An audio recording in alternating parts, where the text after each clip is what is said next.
అసలు గురు సాంప్రదాయములకు జరచేయాలి గట్టిగా రండి నాయన. అన్ని మాట్లాడుతాం పంచాయతీ చేస్తూ వాళ్ళకంటే మనం జోక్యం చేసుకొని మస్తు మాట్లాడుతాం వాళ్ళతోటి జరగాలి మస్తు చెప్తాం మంచి మంచి నీతులు. కానీ ఇట్లా జాయడానికి మనకే ఇచ్చింది గొంతు. ఎవరికి టోలు ఈ పరమ పవిత్రమైన పలుకు మరి మానవునికే పెట్టింది కాబట్టి ఏ దానికి లేదు. శ్రీ శ్రీ శ్రీమన్నారాయణాది బృహద్వాసిష్ట సిద్ధాంతములకు అసలు గురు సాంప్రదాయములకు శ్రీధర శివరామ దీక్ష ప్రభు మహారాజుకు శ్రీ భాగవత కృష్ణ దేశికేంద్రుల ప్రభు మహారాజుకు బోధాచార్య బింపల్లి గడ్డయార్య సద్గురు ప్రభు మహారాజుకు అచల గురు మాతాజీ శ్రీరం సూర్యకాంత మాప సమేత అచల గురూజీ వెంకటదాచార్య పాదకమల సేవితం శ్రీమతి గురు దయానందం కస్తూరి రామాయణయుతం నిష్కల్మషానందం రాజయార్య రాజయోగేంద్ర పాదకమల సేవితం శ్రీమతి గురు కృపానంద పకిల విమలాంబ సమేత నిత్యానంద రాజేశ్వరాయ సద్గురు ప్రభు మహారాజుకు. అయ్యా గురువు గారి పేరు గురువు గారి పేరు పావని ఆలమయ ఆర్య సద్గురు ప్రభు మహారాజుకు జయ. ఇంకా నాయన అయ్యా అమలానంద అమలానంద ముడుపు పెద్ద బాలరెడ్డి ఆర్య సద్గురు ప్రభు మహారాజుకు. అచలాంబ ముడుపు మనమ్మ సద్గురు మాతాజీకి సద్గురునాథ ప్రభు మహారాజుకు. అయితే నేను 2-3 ముచ్చట్లు చెప్తాను. ఆయన 15 నిమిషాలు అన్నాడు. ఓకే ఎంత గురుదేవుడు నా గురుదేవుడు ఎంత ఇస్తే అంతే నాయన. నాకు ఎంతో 10 నిమిషాలు అవుతుంది. అయితే దీని గురించి ఏమని చెప్పిండు మహాత్ములు పెద్దలు చెప్పుకొచ్చారు.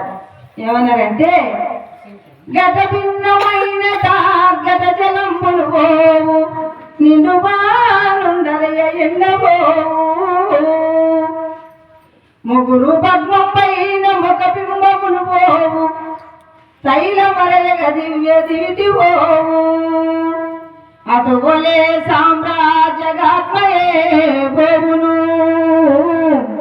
అది పోవా తప్పద లక్ష్యమౌ అది నేనన ఎరుక అదే ద్రాష్ట సైతన్యం బెరుక అది ఉండి లేసి అది ఏటే పోవును గాని ఉండిన పోవిన నిరతము ఉండిన పోవిన వివరము లేకను అది పోవా తప్పద లక్ష్యమౌ అది నేనన ఎరుక అదే ద్రాష్ట సైతన్యం బెరుక.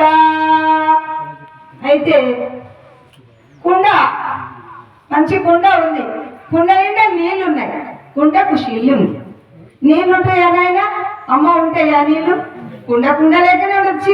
చిన్నది మన బతుకంతా మన దూరం అన్నాయన.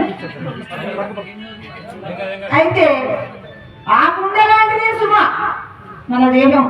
ముడుపు మనమ్మ గారికి ఎంతనో మనం కూడా కంటే పుట్టింది ఎందుకంటే సావడం కోసం. ఆమె కాదు మనమంతా క్రిమికీటకాదులు జంతుజాలము పశుపక్షాదులు మరి నదులు వనాలు నానా మృగాలు వివిధ కర్మములు వేద శాస్త్రములంతా మనలేక జీవి. అవి కూడా జన్మమెత్తి కర్మ చేసి గతించినాయి.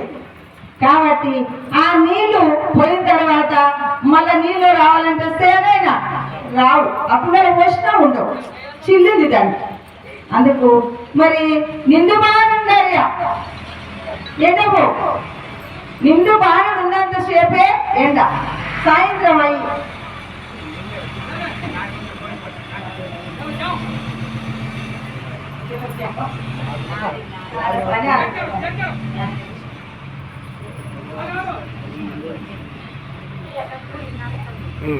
అయితే నిండు బాగుండాలి ఎండకు.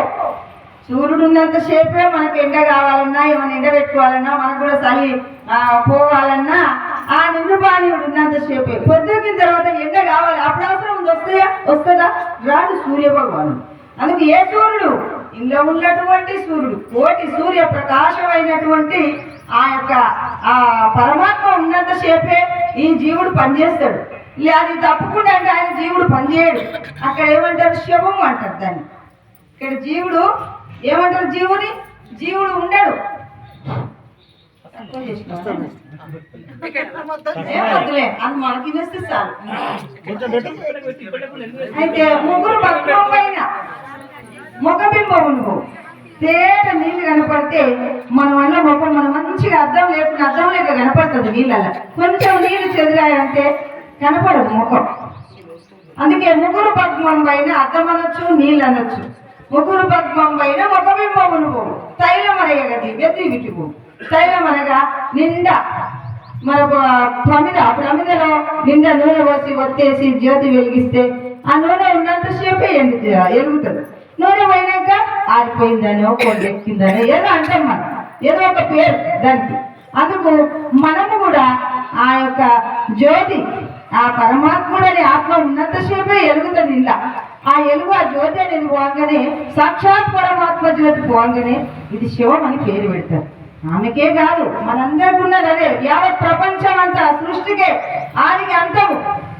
అందుకే ఈ సృష్టి ఉన్నంతసేపు 16 కళలు ఉంది కాబట్టి 16 కళలు చూస్తూనే మంచిగా కనపడుతుంది.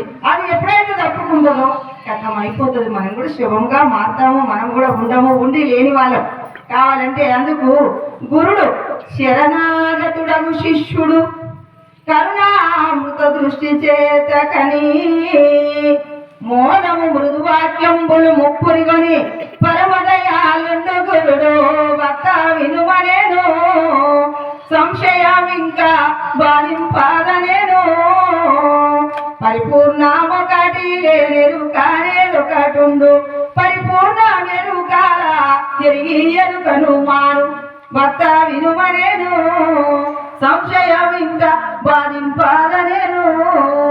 మరి ఎట్లొచ్చిండు? గురువు దగ్గరకు వచ్చాడు.